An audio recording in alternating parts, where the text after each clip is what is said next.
The left-wing gender insanity being pushed on our children is an act of child abuse. Very simple. Here's my plan to stop the chemical, physical, and emotional mutilation of our youth. On day one, I will revoke Joe Biden's cruel policies on so-called gender-affirming care. Donald Trump has outlined a detailed plan to stop what he calls harmful gender-affirming practices. On his first day in office, he promises to take immediate action by reversing President Joe Biden's policies that support gender-affirming care. Ridiculous. A process that includes giving kids puberty blockers, mutating their physical appearance, and ultimately performing surgery on minor children. Can you believe this?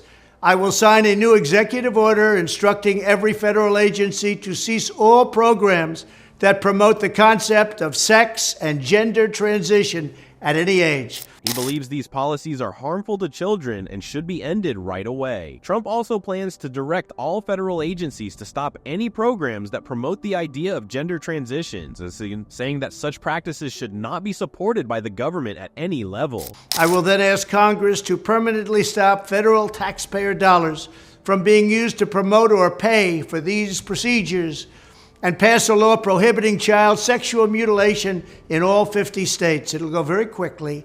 Beyond these initial steps, Trump aims to push for significant changes through Congress. He will urge lawmakers to pass legislation that ensures no federal taxpayer money is ever used to fund gender transition procedures. I will declare that any hospital or healthcare provider that participates in the chemical or physical mutilation of minor youth will no longer meet federal health and safety standards for Medicaid and Medicare and will be terminated from the program immediately. Trump also wants Congress to establish a nationwide ban on surgeries and medical treatments related to gender transitions for children. He believes that such interventions are inappropriate for minors and should be prohibited across the country. Through these immediate and legislative actions, Trump intends to put a stop to gender-affirming practices that he views as damaging, particularly to children. Now, you will be surprised to hear that Donald Trump has nominated one of his type for defense secretary. Pete Hegseth is an American television host, author, and military veteran known for his conservative commentary and advocacy for veterans' issues. No doubt, inside our ranks. I mean,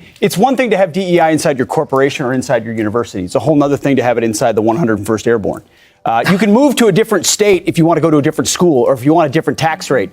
We only have one military. And if the military goes woke, then it is less equipped to fight the wars it needs to fight. According to Hegseth, the core issue stems from the influence of diversity, equity, inclusion, and accessibility (DEIA) initiatives, policies often referred to as elements of woke culture. Hegseth argues that the increasing focus on these social agendas is undermining the military's effectiveness and readiness, transforming it into something unrecognizable from its historical roots of discipline, meritocracy, and combat readiness. There's a reason on the cover that the flag is upside down. It's the universal sign of duress. I talked to dozens and dozens of guys and gals inside the military right now, including my own story, and every single one of them says this is nowhere near the military we had. We used to be focused on meritocracy and lethality, and now it's a social experiment where commanders are walking on eggshells, standards are being lowered, people aren't being held accountable. Hegseth begins by explaining that DEIA, while perhaps well-intentioned in other sectors, has had a detrimental impact on the armed forces. In the corporate world or universities, DEIA programs are often implemented to promote inclusivity and representation. However, Hegseth argues that such programs have little place in the military, where the primary mission is to protect and defend the nation. He makes the case that the military's singular focus should be on creating the most effective fighting force possible, a goal that is compromised when priorities shift to meeting quotas, lowering standards, or walking on eggshells to avoid offending someone. It's one thing to have DEIA in a university, he explains, but it's another thing entirely to see it affecting the 101st Airborne Division. This is not a book about how the military went woke. It's a book about how the military allowed itself to go woke. And that's the brass and the generals who kowtowed to effectively appointees in the Obama and Biden administration who pushed these things down, and they let it happen, even though they know their job is to defend the meritocracy and the Constitution. The The military, unlike a corporation or university, is not an entity that people can simply opt out of. Citizens rely on it to remain capable and prepared for any threat. Hegseth points out that while one can move to a different state for a better tax rate or choose a different school, there is no alternative to the U.S. military. If it becomes less equipped to fulfill its role due to social experiments like DIA, the consequences could be catastrophic for national security. This is why Hegseth feels so strongly that the focus must return to meritocracy and lethality, the core principles that once defined the armed forces. It's D-Day this week. Isn't that offensive to have that during Pride Month? Okay.